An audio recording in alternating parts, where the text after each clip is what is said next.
Assalomu alaykum hurmatli talabalar. Bugun sizlar bilan tuproqlarni agrokimyoviy xaritalash fanidan navbatdagi ma'ruza mashg'ulotimizni o'tamiz.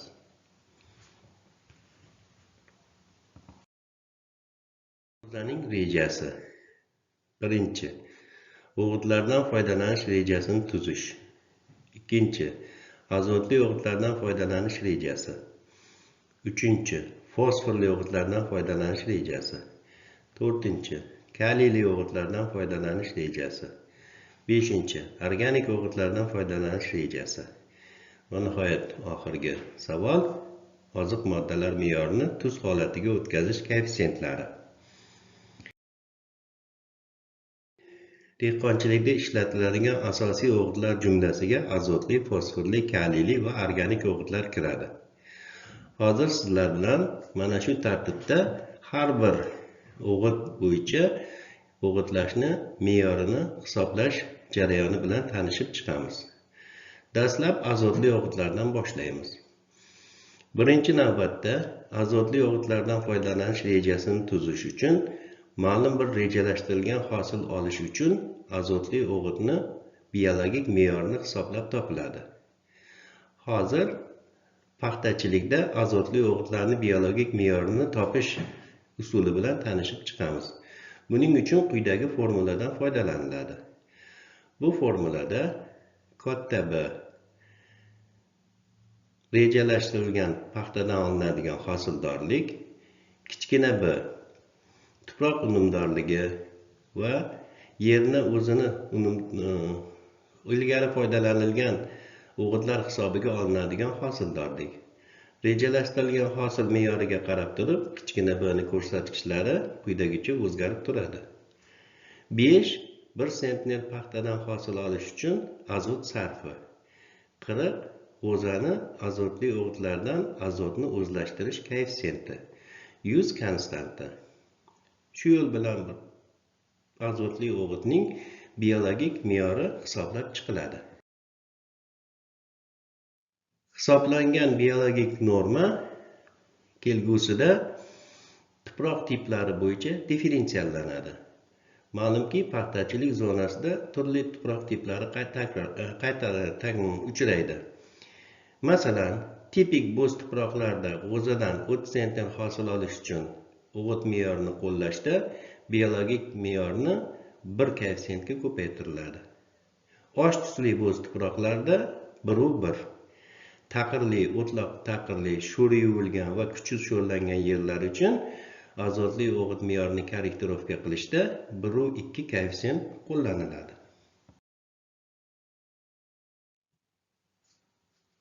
Navbatdagi korrektirovka qilishda azotli o'g'itlarning me'yorini agrotexnik fonlar hisobga olinadi. Agrotexnik fon o'tgan yili shu dalada nima ekin ekilganligini bildiruvchi ko'rsatkich. Masalan, bu yil g'o'za ekib 30 sentner hosil olish uchun makkajo'xoridan bo'shagan yer bo'lsa, uning uchun 1:2 tuzatish koeffitsiyenti qo'llaniladi. U holda hisoblab topilgan 250 kg ga azotni me'yori 300 kg ga o'zgaradi. Shuningdek, agrofon sifatida beda poya bo'lishi mumkin. Bedani haydalganini 1-chi, 2-chi, 3-chi yillarga qarab turib, o'ziga mos holdagi tuzatish koeffitsiyentlari qo'llaniladi. Navbatdagi bosqichda azotli o'g'it me'yorini agrokimyoviy xaritanoma asosida differensiallanadi.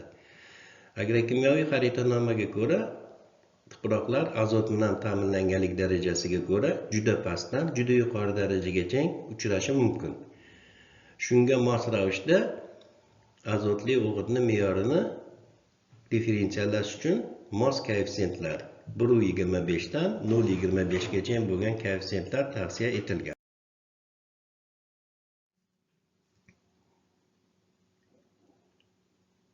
Paxtachilikda yana bir qo'llaniladigan azotli o'g'itlardan biri fosforli o'g'it hisoblanadi. Fosforli o'g'itlarni me'yorini differensiallash uchun dastlab uning biologik me'yori topib olinadi.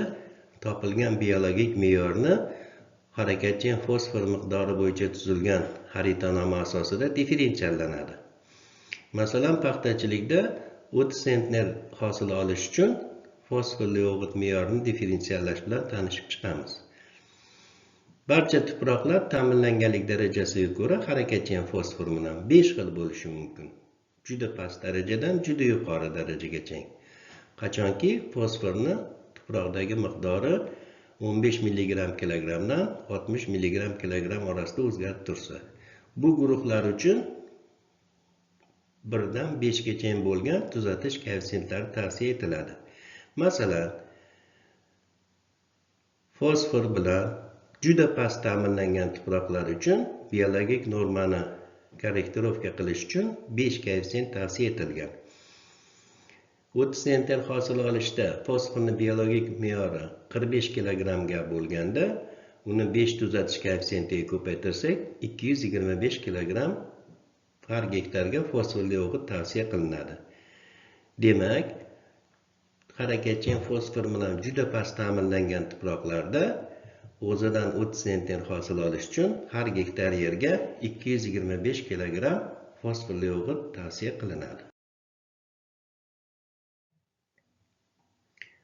Hisoblangan korrektirovka qilingan fosforli o'g'itning yillik me'yorini endi muddatlar bo'yicha taqsimlash kerak. Bunda ham tuproqlarni harakatchan fosfor bilan ta'minlanganlik darajasi asos bo'lib xizmat qiladi.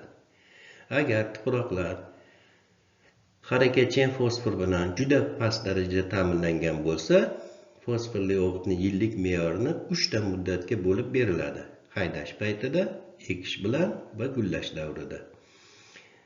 Harakatchan fosfor bilan past darajada ta'minlangan maydonlarda o'zidan 30 sentner hosil olish uchun fosforning yillik me'yorini 2 ta muddatga, haydash paytida va ekish bilan birga tuproqqa beriladi.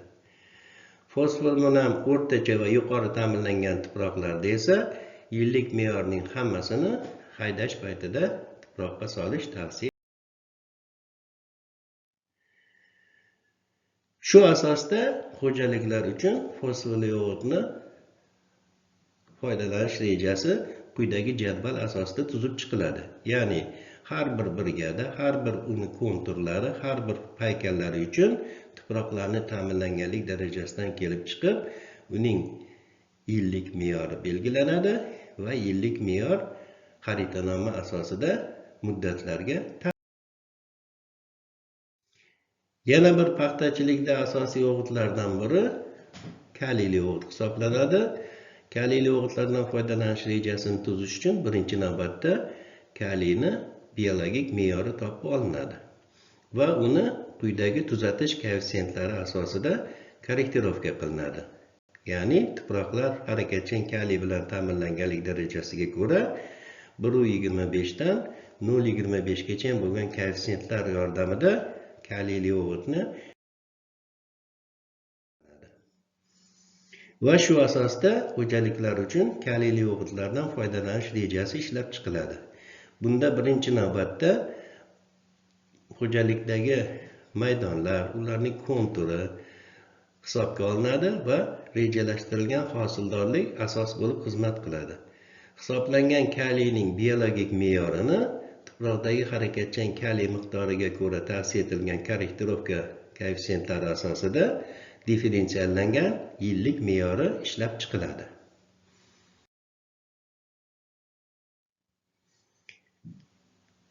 Tuproq unumdorligini oshirishda, madaniy o'simliklardan yuqori hosil olishda asosiy o'g'itlar hisoblanib, organik o'g'itlar tan olingan. Organik o'g'itlardan foydalanish rejasini tuzishda gumus miqdori bo'yicha tuzilgan agrokimyoviy xaritanomalar asos bo'lib xizmat qiladi. Organik o'g'itlar asosan shudgorlash paytida 25-30 tonna gektar me'yordan kam bo'lmagan miqdorda tuproqqa solinadi. Birinchi navbatda organik o'g'itni jadal texnologiya asosida yetishtiriladigan ekinlar maydoniga solish tavsiya qilinadi. Keyingi navbatda esa organik o'g'itlarni gumus bilan past va juda past darajada ta'minlangan kapital tekislash ishlari o'tkazilgan maydonlarga taqsimlanadi. Humus bilan o'rtacha ta'minlangan maydonlar uchun go'ng me'yorini gektarga 20 tonnagacha kamaytirish tavsiya etiladi. Yuqorida hisoblangan o'g'itlarning yillik me'yorlari sof oziq element hisobida ko'rilgan, lekin ularni sanoatda tuz ko'rinishida ishlab chiqariladi. Shuning uchun sof oziq elementni o'g'it ko'rinishiga, ya'ni tuz shakliga o'tkazish uchun quyidagi jadvaldagi tavsiya etilgan koeffitsiyentlardan foydalaniladi. Masalan, azotni yillik me'yorini differensiallangan har tomonlama korrektirovka qilingan me'yorni biz 300 kg deb olgan bo'lsak, u sof azot holida berilgan o'g'it me'yori hisoblanadi. Agar xo'jalikda azotli o'g'itlardan ammiakli selitra mavjud bo'lsa, 300 kg ga me'yorni ammiakli selitra holatiga o'tkazish uchun 2,94 koeffitsiyentga ko'paytirish tavsiya etiladi. Va hokazo, qolgan o'g'itlar uchun ham quyidagi koeffitsiyentlar tavsiya etilgan. Ushbu mavzu bo'yicha sizlarga mustaqil tayyorlanishlar uchun quyidagi savollar tavsiya etiladi. Ushbu savollarni mustaqil ravishda tavsiya etilgan adabiyotlar, internet saytlari orqali mustahkamlab, agrokimyoviy xaritanoma materiallardan amaliy foydalanish bo'yicha bilimlaringizni yanada oshirishingiz mumkin. Shu bilan bugungi mavzudagi ma'ruzamiz tugadi. E'tiboringiz uchun rahmat.